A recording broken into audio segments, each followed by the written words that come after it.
Nous sommes au Grand Palais éphémère à Paris pour la première édition du salon CIPCA. Nous sommes rejoints sur le plateau de BITV par Mme Virginie Ouzé, directrice études et recherches, et M. Walid Goudiard, directeur Project and Development Services EMEA, tous les deux chez JLL.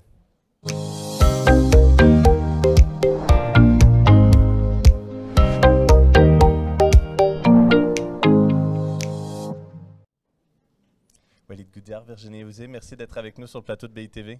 Merci. Merci, bonjour. Vous participiez à l'instant, il y a quelques instants, à une conférence intitulée « Immobilier bas carbone des intentions à la réalisation » où vous avez présenté notamment une nouvelle étude mondiale réalisée par JLL qui portait sur 32 mégalopoles. Comment se compare Paris à ces concerts en matière de décarbonation? Alors Paris se situe dans le peloton, ni mieux ni moins bien que les autres. Ce qu'on a constaté en faisant cette étude, c'est qu'on a une vraie différence entre les métropoles européennes d'un côté et ensuite les très grandes métropoles. Alors, les métropoles européennes en général sont engagées sur des trajectoires de décarbonation qui sont assez ambitieuses et ce sont elles qui en général se positionnent sur des dates antérieure à 2050. Et on a par exemple un exemple en Europe avec Copenhague mais aussi avec Londres où on est sur du 2025 ou du 2030. Mais on remarque également que ce sont des métropoles de petite taille. C'est des villes de quelques millions d'habitants. Qui n'ont pas forcément les mêmes enjeux non plus. Exactement. Et en fait, Paris, avec son agglomération, on est à plus de 12 millions d'habitants. Et avec cette taille d'agglomération, on est à 2050, comme la majorité quand même des métropoles qu'on a analysées dans cette étude. OK. Justement, les défis sont nombreux et les chantiers sont vastes. Quels sont les principaux leviers à la disposition de l'industrie immobilière pour accélérer cet objectif de décarbonation? Je pense que déjà, il faut être optimiste parce que les solutions existent. Pour y arriver, il faut probablement un peu moins de paresse intellectuelle et que tout le monde s'y mette avec des définitions claires. Si on parle de décarbonation, le premier enjeu, c'est d'arrêter de se concentrer sur l'écume, qui est le neuf, qui représente largement moins de 1% de la production et du défi. Et c'est le cas à Paris, comme dans toutes les grandes mégalopoles. Et il faut également arrêter de se concentrer sur le carbone opérationnel, ou le carbone en exploitation, qui est une partie de l'équation, pour avoir une approche complète. Une approche complète, carbone incorporé, le déjà là, tout ce carbone qui a été dépensé par les générations antérieures, qu'on a la chance d'habiter aujourd'hui et qui sera toujours là en 2050. Donc le vrai sujet, c'est d'avoir une grammaire simple, carbone incorporé, carbone en exploitation, et nos projets nous montrent qu'on peut déjà faire des choses très performantes sur ces deux leviers. OK. Parce que justement, il y a beaucoup d'investisseurs qui se sont donné des cibles, on va dire, ambitieuses en matière de neutralité carbone, de réduction de leur impact environnemental. Quelle doit être, selon vous, leur feuille de route peut-être pour rencontrer ces objectifs?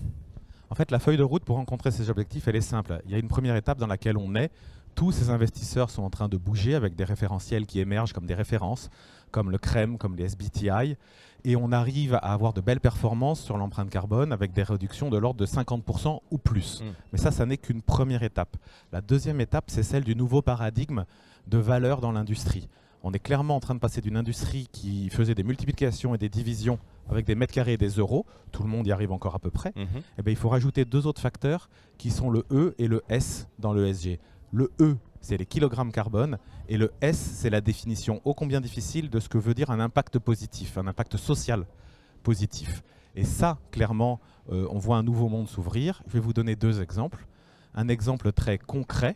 On a vu la semaine dernière une publication qui m'a moins interpellé sur un refinancement d'1 milliard qui a été géré par deux grandes banques françaises qui indexent le taux sur le respect par l'emprunteur, qui est une grande entreprise, de trajectoire Accord de Paris sur les scopes 1, 2, 3 de cet emprunteur. Moi, j'ai hâte de voir les mêmes mécanismes à l'œuvre dans nos baux commerciaux.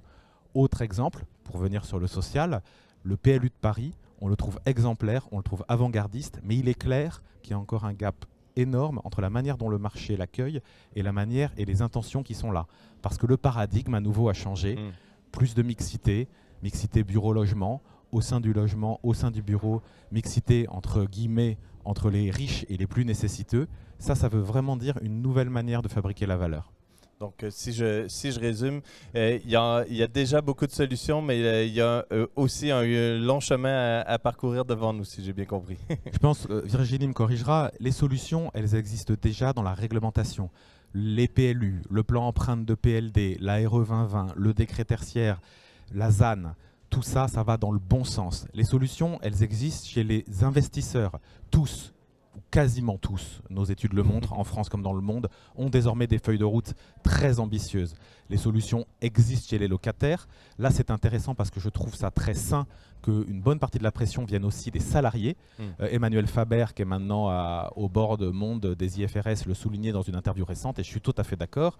Et enfin, et c'est là que ça va être intéressant dans les mois qui viennent, c'est vraiment à nouveau ce nouveau paradigme, pardon de me répéter, euro fois mètre carré ou dollar fois square feet, choisissez votre zone, Canada ou Europe, pour vous être agréable, auquel il faut rajouter des kilogrammes de CO2 ou d'équivalent CO2 et des KPI sur lesquels nous on travaille d'impact social. Parce qu'on pense vraiment que demain la valeur, ça n'est pas que le retour sur investissement, c'est le retour sur investissement et le retour sur impact. D'accord.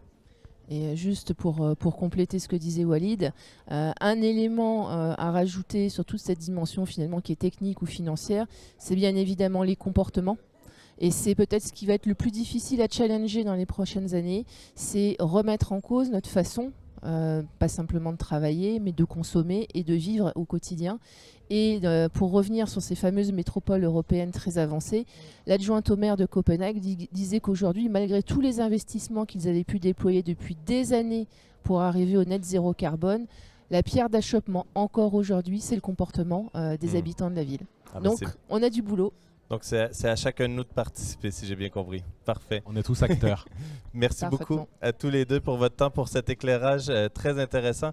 Merci aussi à tous et toutes d'avoir été avec nous. On se revoit bientôt au CIPCA sur BITV.